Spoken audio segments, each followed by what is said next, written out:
ਪੰਜਾਬੀ ਭਾਸ਼ਾ ਨੂੰ ਪਿਆਰ ਕਰਨ ਵਾਲੇ ਸਰੋਤਿਆਂ ਦਾ ਤਹਿ ਦਿਲੋਂ ਧੰਨਵਾਦ। ਅੱਜ ਤੁਸੀਂ ਸੁਣੋਗੇ ਡਾਕਟਰ ਨਰਿੰਦਰ ਸਿੰਘ ਕਪੂਰ ਜੀ ਦੁਆਰਾ ਲਿਖੀ ਕਿਤਾਬ ਮਾਲਾ ਮਾਣ ਕੇ ਭਾਗ ਦੂਜਾ। ਹੁਣ ਸੰਸਾਰ ਵਿੱਚ ਕਈ ਕੈਂਸਰ ਨਾਲੋਂ ਵੀ ਭੈੜੀਆਂ ਬਿਮਾਰੀਆਂ ਹਨ, ਪਰ ਕਿਸੇ ਦਾ ਕੈਂਸਰ ਜਿਤਨਾ ਡਰ ਅਤੇ ਭੈ ਨਹੀਂ।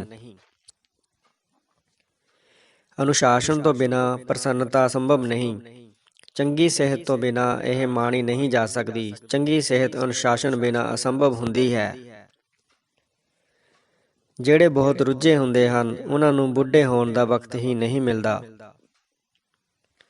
ਜੇ ਸੂਰਜ ਚੜ੍ਹਨਾ ਭੁੱਲ ਜਾਵੇਗਾ ਤਾਂ ਧਰਤੀ ਵੀ ਘੁੰਮਣਾ ਭੁੱਲ ਜਾਵੇਗੀ। ਕਿਸੇ ਨਾ ਕਿਸੇ ਵੇਲੇ ਭਵਿੱਖ ਵਰਤਮਾਨ ਬਣ ਹੀ ਜਾਂਦਾ ਹੈ ਅਤੇ ਵਰਤਮਾਨ ਵਾਂਗ ਹੀ ਸਧਾਰਨ ਅਤੇ ਨੀਰਸ ਹੋ ਜਾਂਦਾ ਹੈ। ਅਮਰੀਕਾ ਵਿੱਚ ਖਾਣ ਪੀਣ ਦੇ ਪੱਖੋਂ ਸੁਖਾਲੇ ਹੋਣ ਲਈ ਦਿਨ ਵਿੱਚ 3 ਵਾਰੀ ਨਾਸ਼ਤਾ ਹੀ ਕਰੋ। ਉੱਥੇ ਅਜਿਹੀਆਂ ਥਾਵਾਂ ਹਨ ਜਿੱਥੇ ਸਾਰਾ ਦਿਨ ਨਾਸ਼ਤਾ ਹੀ ਮਿਲਦਾ ਹੈ। ਤੁਹਾਨੂੰ ਹਰ ਵੇਲੇ ਸਵੇਰ ਲੱਗੇਗੀ।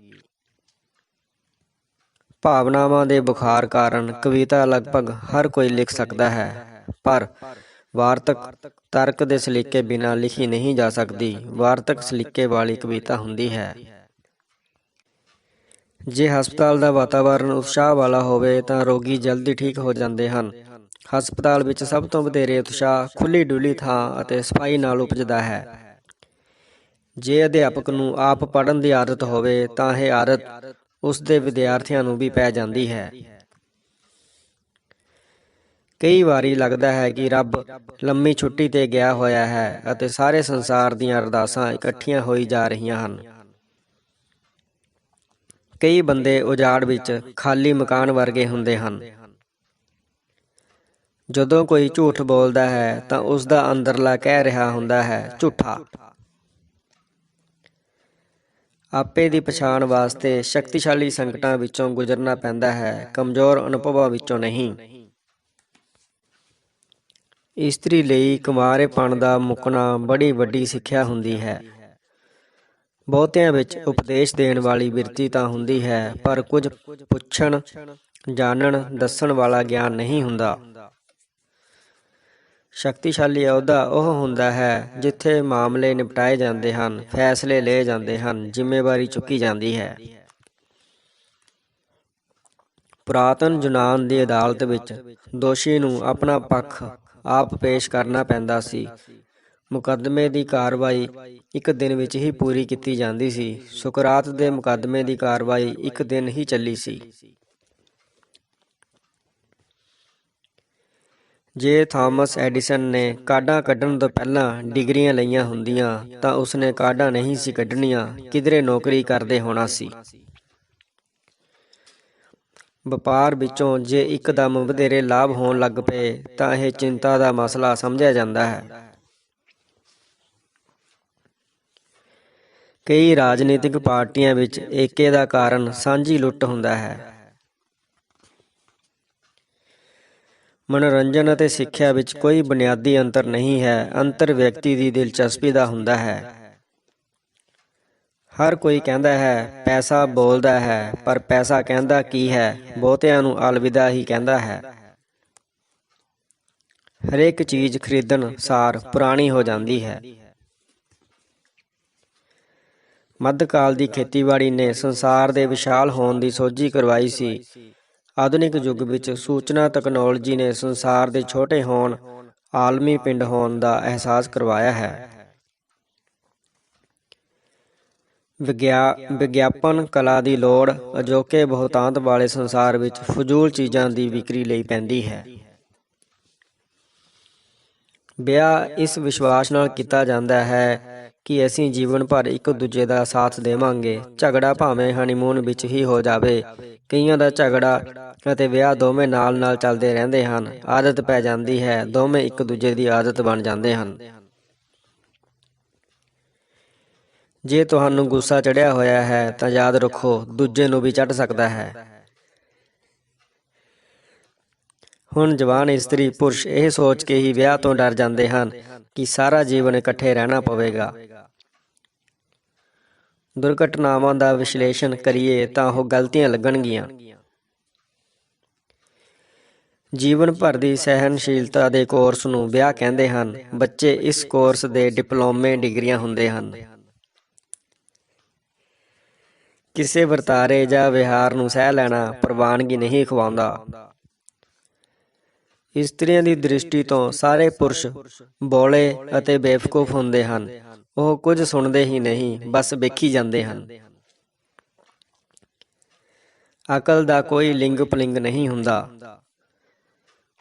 ਜੀਵਨ ਦੇ ਜਿਤਨੇ ਮਰਜ਼ੀ ਪ੍ਰਯੋਗ ਕਰੋ, ਪਰ ਪਰਿਵਾਰ ਦਾ ਕੋਈ ਬਦਲ ਨਹੀਂ ਹੈ। ਜੇ ਕੋਈ ਕਾਰਜ ਠੀਕ ਹੈ ਤਾਂ ਕਰੋ, ਸਿੱਟਿਆਂ ਦੀ ਪਰਵਾਹ ਨਾ ਕਰੋ।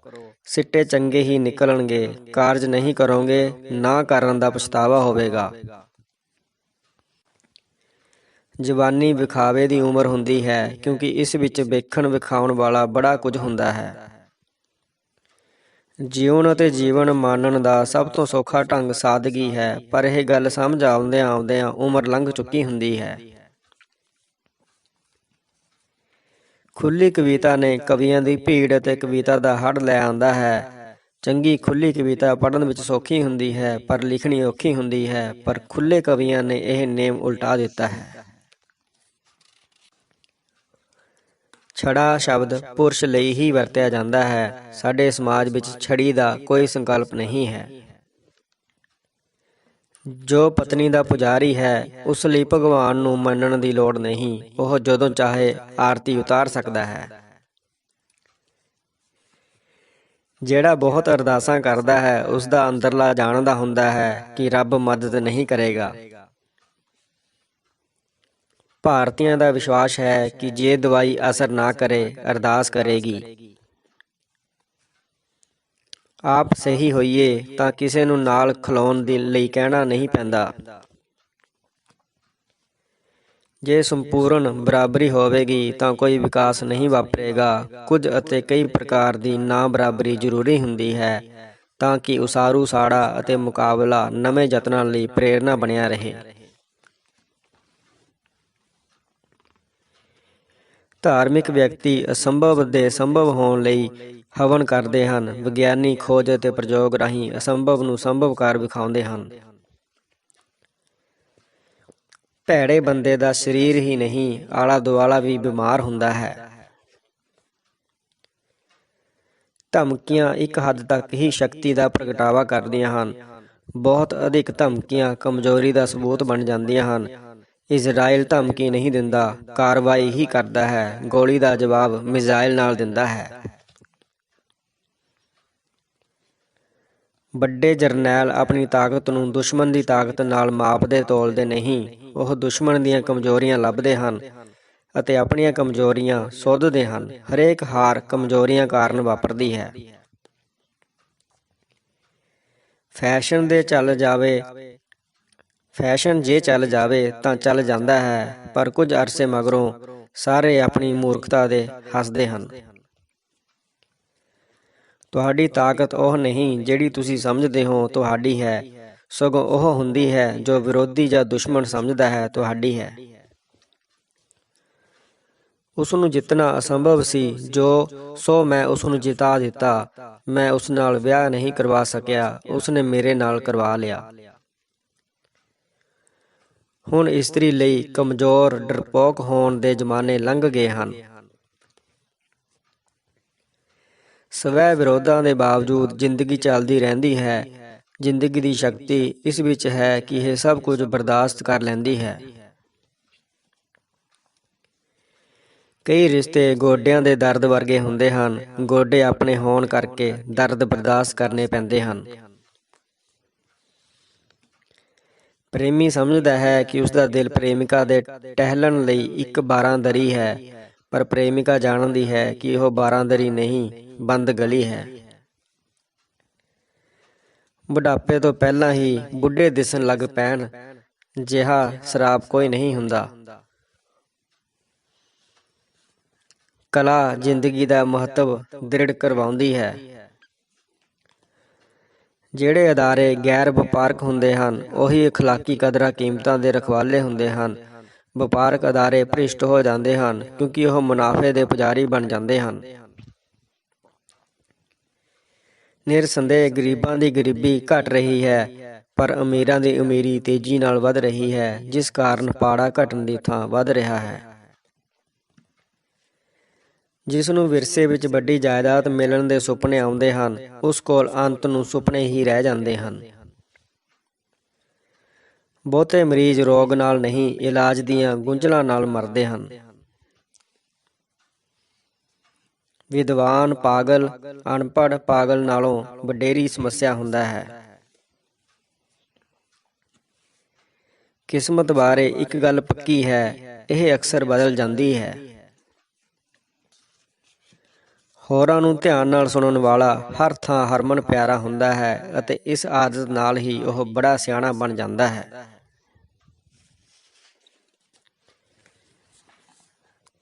ਕਈ ਸਮਝਦੇ ਹਨ ਕਿ ਪਿਆਰ ਵਿਹਲਿਆਂ ਦਾ ਕੰਮ ਹੈ, ਪਰ ਇਸ ਵਿੱਚ 24 ਘੰਟੇ 7 ਦਿਨ ਮਿਹਨਤ ਕਰਨੀ ਪੈਂਦੀ ਹੈ। ਛੁੱਟੀ ਨਾ ਮੰਗੀ ਜਾਂਦੀ ਹੈ, ਨਾ ਮਿਲਦੀ ਹੈ। ਕੋਈ ਇਹ ਬਹਾਨਾ ਨਹੀਂ ਲਾ ਸਕਦਾ ਕਿ ਉਸ ਕੋਲ ਹੋਰਾਂ ਨਾਲ ਠੀਕ ਵਿਹਾਰ ਕਰਨ ਲਈ ਸਮਾਂ ਨਹੀਂ ਸੀ।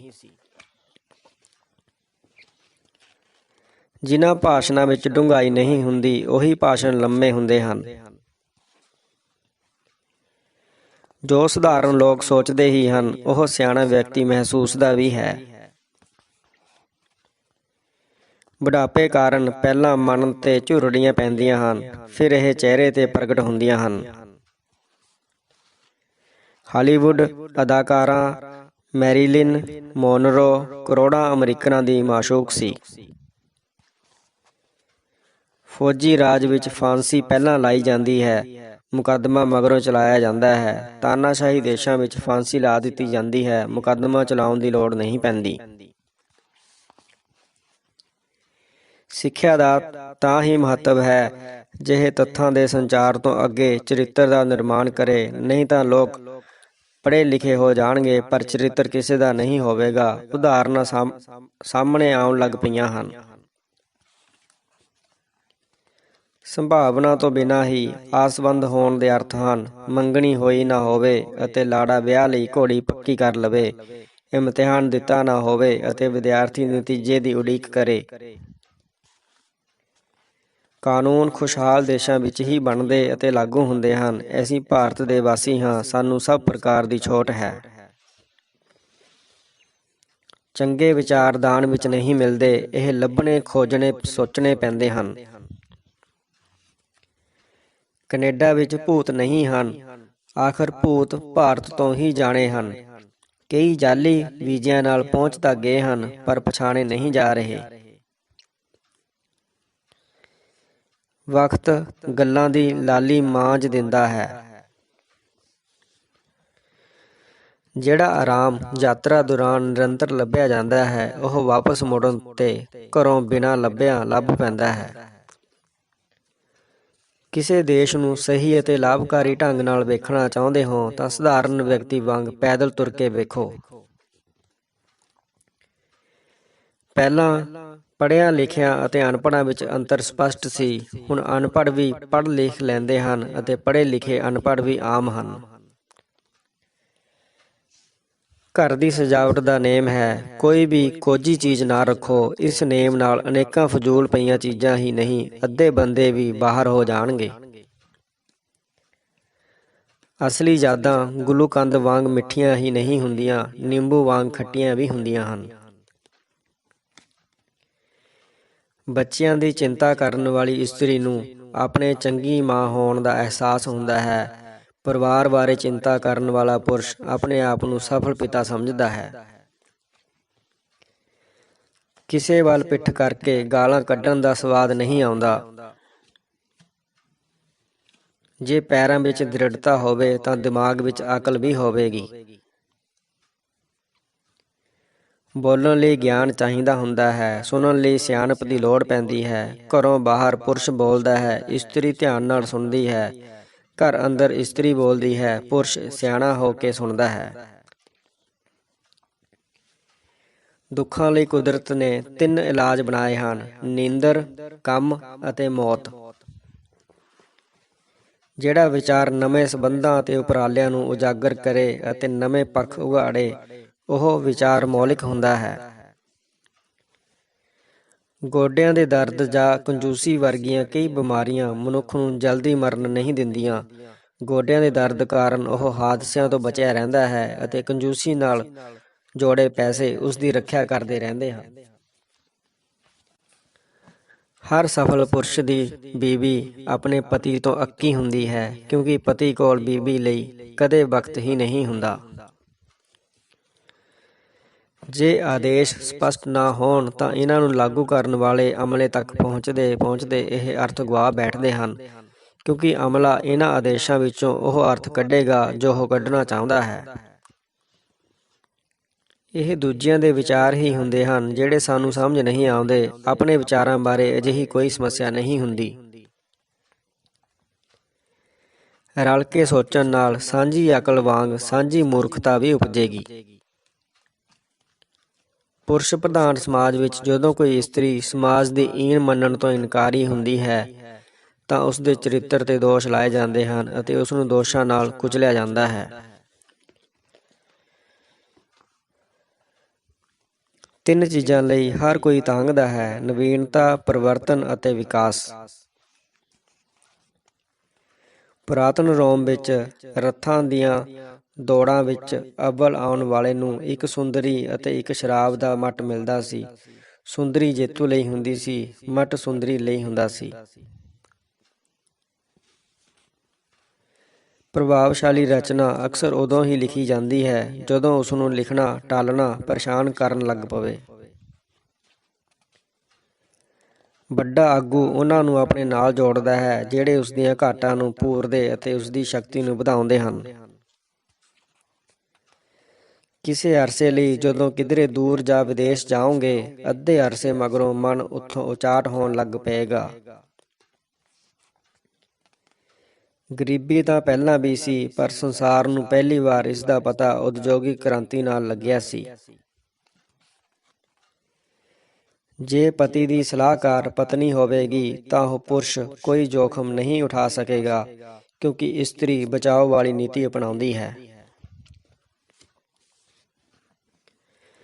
ਵਿਗਿਆਨਕ ਖੋਜ ਵਿਗਿਆਨੀਆਂ ਦੇ ਪਰਸਪਰ ਸਤਿਕਾਰ ਅਤੇ ਤਰਕਸ਼ੀਲ ਅਸਹਿਮਤੀ ਤੇ ਉਸਰੀ ਹੁੰਦੀ ਹੈ।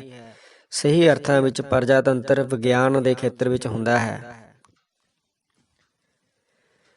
ਚੰਗੀ ਸ਼ਬਦਾਵਲੀ ਵਾਲੇ ਖੱਤ ਦੀ ਤਾਕਤ ਵੱਧ ਹੁੰਦੀ ਹੈ। ਚੰਗੇ ਆਦੇਸ਼ਾਂ ਦੀ ਸ਼ਕਤੀ ਵਧੇਰੇ ਹੁੰਦੀ ਹੈ, ਕਿਉਂਕਿ ਪੜ੍ਹਨ ਵਾਲਾ ਉਹਨਾਂ ਦਾ ਭਾਈਵਾਲ ਬਣ ਜਾਂਦਾ ਹੈ।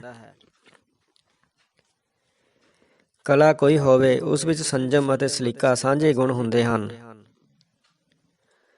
ਅਨੁਭਵ ਦੀ ਕੋਈ ਸੀਮਾ ਨਹੀਂ ਹੁੰਦੀ ਅਤੇ ਇਹ ਕਦੇ ਸੰਪੂਰਨ ਨਹੀਂ ਹੁੰਦਾ। ਪਤਲੂਨ ਪਤਲੀਆਂ ਲੱਤਾਂ ਅਤੇ ਵੱਡੇ ਪੇਟ ਵਾਲਿਆਂ ਦੇ ਪਹਿਰਾਵੇ ਵਜੋਂ ਪਹਿਨਣੀ ਆਰੰਭ ਹੋਈ ਸੀ।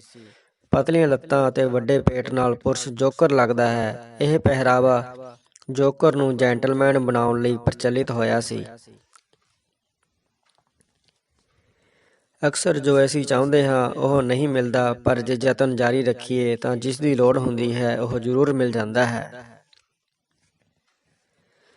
ਜਦੋਂ ਤੱਕ ਕੋਈ ਕਲਾਕਾਰ, ਕਵੀ, ਫਿਲਾਸਫਰ, ਅਦਾਕਾਰ ਜਨੂੰਨ ਅਤੇ ਪਾਗਲਪਣ ਦੀ ਹੱਦ ਤੱਕ ਨਾ ਜਾਵੇ, ਉਹ ਪ੍ਰਸਿੱਧ ਨਹੀਂ ਹੁੰਦਾ। ਪ੍ਰਸਿੱਧੀ ਦੁਸ਼ਮਣ ਉਪਜਾਉਂਦੀ ਹੈ, ਪਰ ਗੁੰਮਨਾਮੀ ਦੋਸਤ ਨਹੀਂ ਉਪਜਾਉਂਦੀ। ਅਜੋਕੀ ਸਾਹਿਤਕ ਆਲੋਚਨਾ ਆਲੋਚਕਾਂ ਨੂੰ ਹੀ ਸਮਝ ਆਉਂਦੀ ਹੈ। ਛੋਟੀਆਂ ਟੀਮਾਂ ਵਧੇਰੇ ਚੰਗੇ ਨਤੀਜੇ ਸਿਰਜਦੀਆਂ ਹਨ। ਸਾਂਝੀ ਟੱਬਰਦਾਰੀ ਵਿੱਚ ਹਰ ਵੇਲੇ ਆਣ ਜਾਣ ਅਤੇ ਖਾਣ ਪੀਣ ਹੀ ਚੱਲਦਾ ਰਹਿੰਦਾ ਹੈ, ਜਦੋਂ ਕਿ ਛੋਟੇ ਪਰਿਵਾਰ ਵਧੇਰੇ ਵਿਕਾਸ ਕਰਦੇ ਹਨ। ਮੈਂ ਹਿੰਮਤ ਕੀਤੀ, ਜੱਦੋ-ਜਹਿਦ ਕੀਤੀ ਅਤੇ ਪ੍ਰਮਾਤਮਾ ਸਫਲ ਹੋ ਗਿਆ। ਗਿਆਨ ਜ਼ਰੂਰੀ ਹੈ। ਗਿਆਨ ਸਿਹਤ ਨਾਲੋਂ ਵੀ ਜ਼ਰੂਰੀ ਹੈ, ਕਿਉਂਕਿ ਗਿਆਨ ਹੀ ਦੱਸਦਾ ਹੈ ਕਿ ਸਿਹਤ ਬੜੀ ਮਹੱਤਵਪੂਰਨ ਹੁੰਦੀ ਹੈ। ਮੌਤ ਸਧਾਰਨ ਵਿਅਕਤੀਆਂ ਲਈ ਹੁੰਦੀ ਹੈ। ਪ੍ਰਸਿੱਧ ਲੋਕ ਚਲਾਣਾ ਕਰਦੇ ਹਨ, ਮਹਾਨ ਵਿਅਕਤੀ ਸਰੀਰ ਤਿਆਗਦੇ ਹਨ, ਧਾਰਮਿਕ ਆਗੂ ਜੋਤੀ ਜੋਤ ਸਮਾਉਂਦੇ ਹਨ, ਬੁੱਧ ਅਤੇ ਈਸਾ ਵਰਗੇ ਸਦੀਵਤਾ ਪ੍ਰਾਪਤ ਕਰਦੇ ਹਨ। ਹਰ ਸਾਲ ਕਵਿਤਾ ਦੇ ਅਨੇਕਾਂ ਛਪੇ ਸੰਗ੍ਰਹਿ ਸਾਬਤ ਕਰਦੇ ਹਨ ਕਿ ਕਵਿਤਾ ਕਿਹੋ ਜਿਹੀ ਨਹੀਂ ਹੋਣੀ ਚਾਹੀਦੀ। ਜਦੋਂ ਅਸੀਂ ਕਿਸੇ ਦਾ ਨਾਂ ਭੁੱਲ ਜਾਂਦੇ ਹਾਂ ਤਾਂ ਸਾਡਾ ਅਚੇਤ ਮਨ ਨਾਂ ਨੂੰ ਭਾਵੇਂ ਝਟਪਟ ਯਾਦ ਨਹੀਂ ਕਰ ਸਕਦਾ, ਪਰ ਕੁਝ ਨਾਵਾਂ ਦੀ ਦਿਸ਼ਾ ਵੱਲ ਸੰਕੇਤ ਜ਼ਰੂਰ ਕਰਦਾ ਹੈ ਕਿ ਇਹਨਾਂ ਵਿੱਚੋਂ ਲੱਭ ਲਓ, ਅਤੇ ਅਕਸਰ ਉਹਨਾਂ ਵਿੱਚੋਂ ਲੱਭ ਪੈਂਦਾ ਹੈ। ਕਿਸੇ ਸਮਾਜ ਨੂੰ ਸਮਝਣ ਲਈ ਉੱਥੋਂ ਦੇ ਬਾਂਦਰਾਂ, ਕੁੱਤਿਆਂ ਅਤੇ ਬਿੱਲੀਆਂ ਦੇ ਵਿਹਾਰ ਨੂੰ ਜਾਣਨਾ ਹੀ ਕਾਫੀ ਹੁੰਦਾ ਹੈ। ਅਮਰੀਕਨਾਂ ਦਾ ਸੁਭਾਅ ਖੁੱਲ੍ਹਾ ਡੁੱਲ੍ਹਾ ਹੈ।